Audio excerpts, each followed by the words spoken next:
book is going to launch, but this is the platform where I must inform you few basic things or which take away from the book.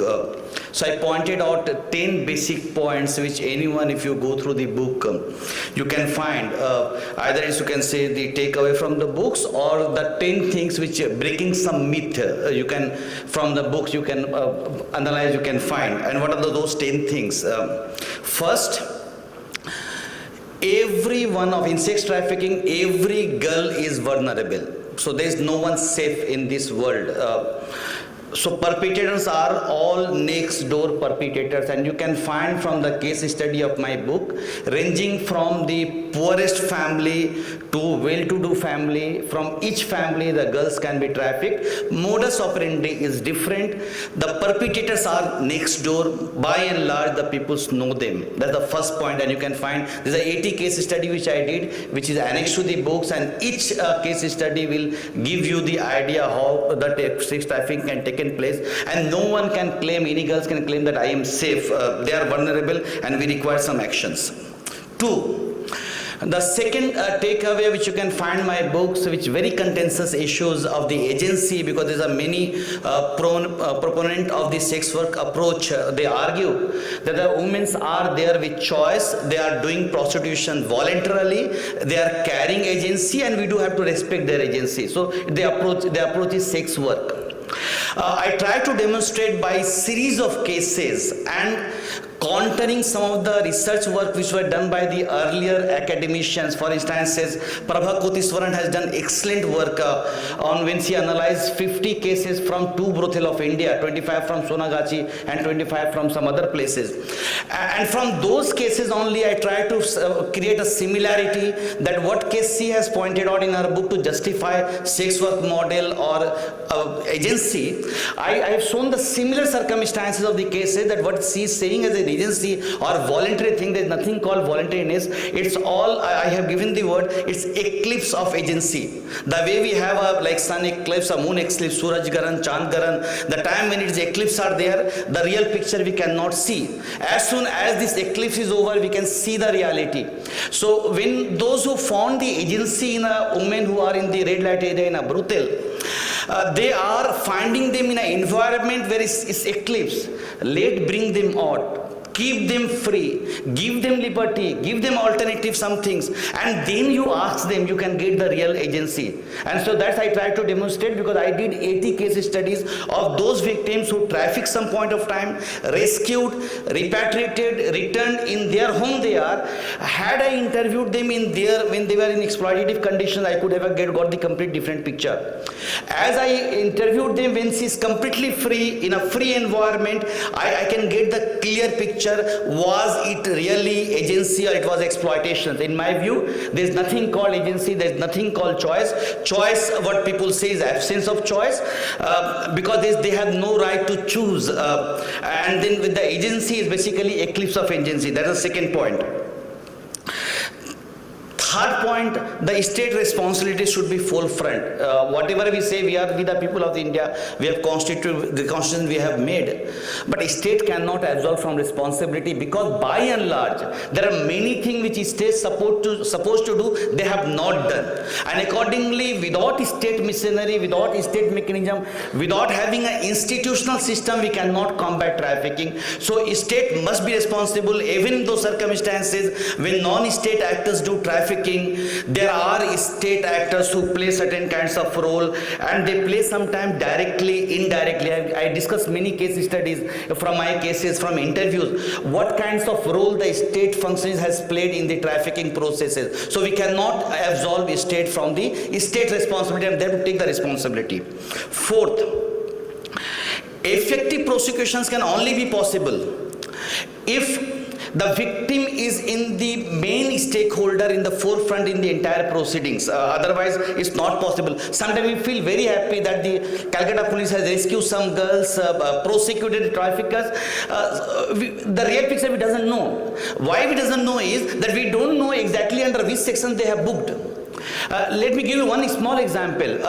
All of law students, you must have seen in IPC section 372, 373, which talk about selling a girl for the purpose of prostitution, buying a girl for the purpose of prostitution. As a common sense says, when there is a seller, there is a buyer. Just go and find NCRB data. 1 year when the selling of, for the purpose of prostitution is 116 cases, which is very small in number, buying is only 6. When the selling is 112, buying is only 7. Why this?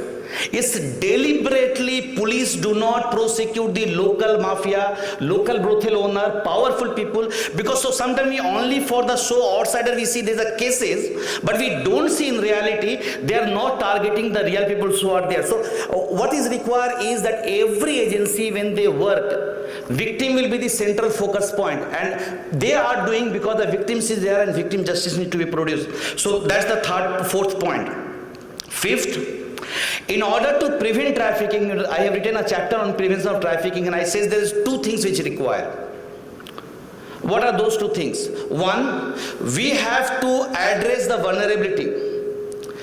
There is a research methodological issues. There are many research which categorically when they do some kinds of quantitative research, they go to some area, prepare the documents, go to area and do the interviews in 10 seconds, 1 minute, 2 minutes to each victims. And why you become trafficked? I was poor, my family was not able to eat. These are the comments are coming. This quantitative research is not fit to find out why the traffickings are there, whether agency is there or not. It can only the information can come when we get the qualitative research. So unless you talk to the victim at length, you cannot get why the information comes. So it's what my finding is that every trafficking is taking place not because of poverty, not because of other things, not because of illiteracy. These are all different factors which make a girl vulnerable. So the trafficking taking place because of vulnerability, vulnerability lead to trafficking, trafficking lead to prostitution. So those who are in prostitution because of this chance they went there. So we have to address vulnerability, that's the first step. Second step which I have argued in my book on prevention, we require 2 kinds of demand. One demands are the users demands, customers demand. But that's alone not enough. Parallelly, we require address the profiteers demand. So one side we require two kinds of demand, profiteers demand and customer demand. Other side we require vulnerability to be reduced. These 2 if can collectively work, that can only prevent the trafficking. That's the 5th point. 6th, legalization of prostitution will have a disastrous effect. And what we require is we have to adopt sexual exploitation's approach. Now, till now, our entire policy of the government is they don't look into feminist approach either to go into sexual exploitation approach or sex work approach. Now, we have to be very clear which approach we are going. Unless you link your policy with this approach, we will not able to combat trafficking. And in my views, we have to adopt sexual exploitation approach to combat trafficking. 7. Non-serious approach by the state machinery or deliberate attempt by the state machinery to protect the perpetrators responsible for further perpetuation of this crime. Perpetually is going on throughout the countries. One of the reason is state is still they are not serious. So there's a state responsibility and they have to discharge their duty. 8th point. Lack of legal mechanisms to fulfill many rights of the victims. For instance, alternative to repatriations. We don't have any law.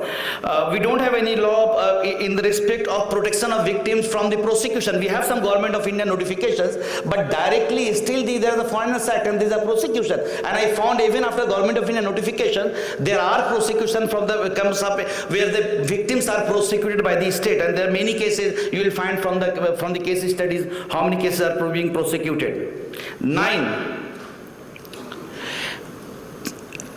The sensitivity of the all functionaries, including judiciary, is very important. I pointed out from the case studies, showing different case studies, we might get excellent judgment when the point comes giving in the writ jurisdiction when the Supreme Court or High Court decides something. But in the trial court, when the cases goes, even for the slight issues, the kinds of interpretations, again the male mindset which we have among the judges, that become responsible for unwanted acquittal. So we require some kinds of sensitivity at every functionary's level.